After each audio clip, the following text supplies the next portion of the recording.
A paz do Senhor, ô glória! Que bênção!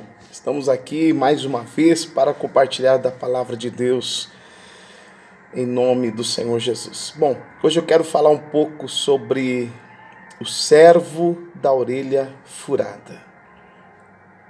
Amados, dos personagens bíblicos, um dos que mais me chama a atenção é o nosso amado Davi. Davi, parece que ele tinha um mapa do coração do Eterno. Parece que ele tinha um mapa para acessar a estrutura do Senhor. Parece que Davi ele sabia acessar a Deus pelas suas ações, as suas atitudes, que percebo que poucos homens conseguiram alcançar. Por exemplo, Davi, ele, quando foi assumir o reino em Israel, o Reino Unido em Israel, ele não assume sozinho.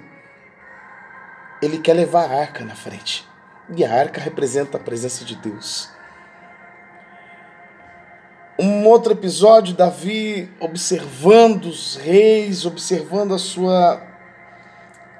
sua posição, palácio, morada. Ele olha para a tenda e diz: como pode? Os reis habitam em palácios, meu Deus habita em tendas? Não, eu vou construir uma tenda, ou melhor, uma casa para o meu Deus. Então, percebemos que Davi ele sempre vai além do que os normais vão.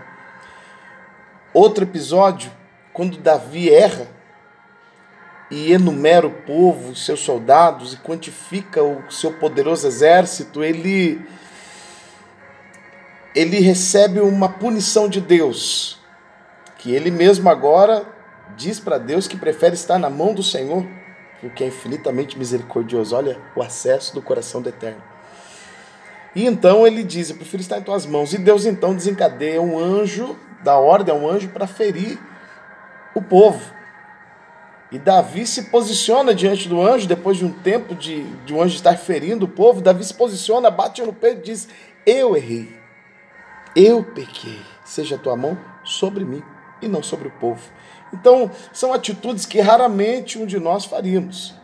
Um outro episódio que me chama a atenção: Davi estava em guerra e ele pensou alto. Sabe aqueles momentos que você pensa alto? Ah, que sede, que vontade de beber daquela água da fonte de Belém, né? E ele expressa isso. E quando ele expressa isso, Davi ele foi surpreendido por dois de seus valentes que atravessaram o vale dos inimigos, pegaram da água, arriscando suas vidas, voltaram e deram água a Davi. Qualquer um, eu, você, tomaríamos da água e falou: oh, delícia. Mas Davi não. Davi falou: não sou digno de beber essa água, mas eu sei quem é. E vira a água no chão e oferece a Deus em sacrifício. Então percebam que na história Davi era falho, pecador, e é uma das poucas coisas que as pessoas gostam de falar sobre Davi, sobre seus erros, sobre seus pecados. Homem como você e como eu, como nós, falho e sujeito a pecado. Só que ele tinha o mapa do coração do Eterno. Eu quero compartilhar com você de uns salmos que Davi escreve, e ele direciona esse salmo ao mestre de canto.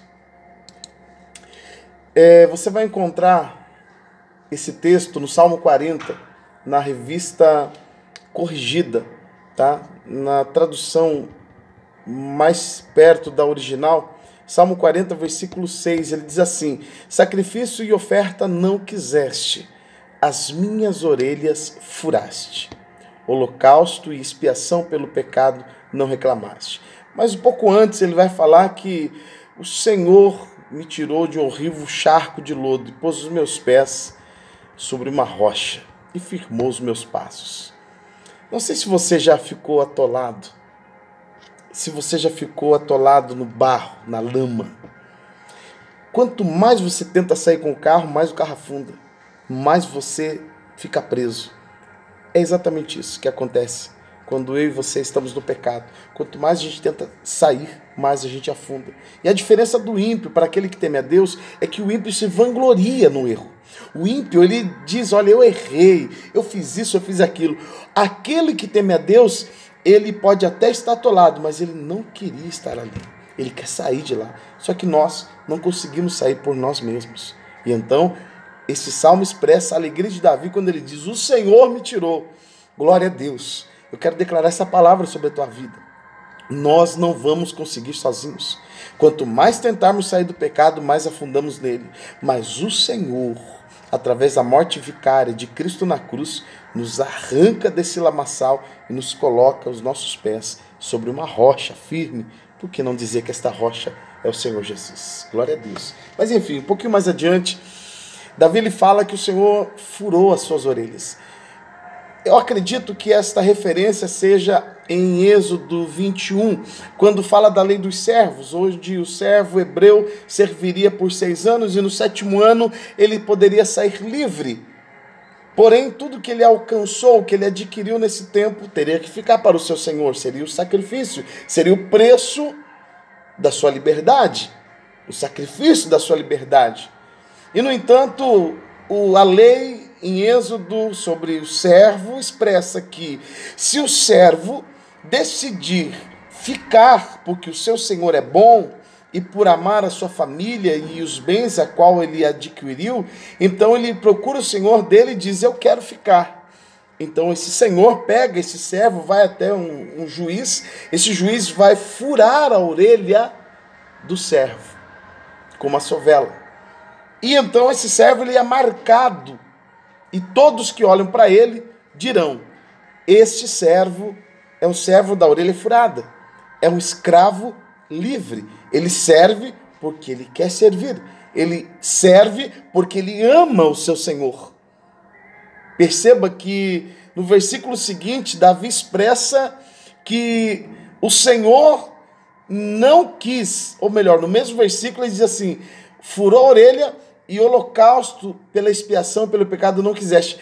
O Senhor não quis o sacrifício dele, ou seja, meu Deus, irmãos, Davi está expressando aqui sobre a liberdade do servo em escolher em servir o seu Senhor.